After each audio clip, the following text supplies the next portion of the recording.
Friends நம்ம எனக்கு என்ன ரெசிபி பார்க்க போனால் கோபி மஞ்சூரியன். அதுக்கு வந்து பெரிய காலிஃப்ளவர் எடுத்திருக்கேன். நல்லா வாஷ் பண்ணிவிட்டு ஒரு நிமிஷம் சுடு தண்ணியில் இந்த ஃப்ளவர் எல்லாம் போட்டு நான் எடுத்து வச்சுருக்கேன். அதில் 1 ஸ்பூன் ரெட் சில்லி பவுடர், ஒரு சிட்டிக்கை வந்து மஞ்சத்தூள், 1 ஸ்பூன் உப்பு போட்டுக்கோங்க, 2 tablespoon cornflour, 2 tablespoon மைதா, அதுக்கப்புறம் 1 ஸ்பூன் பெப்பர், அதுக்கப்புறம் தண்ணி தெளித்து நல்லா பொரித்து இந்த மாதிரி எடுத்துக்கலாம்.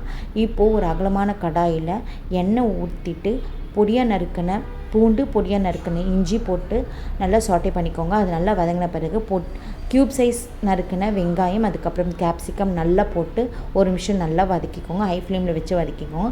1 ஸ்பூன் டார்க் சோயா சாஸ், அதுக்கப்புறம் 1 spoon red chilli sauce, 2 table spoon ketchup போட்டு கொஞ்சம் தண்ணி போட்டு நல்லா குக் பண்ணிக்கோங்க.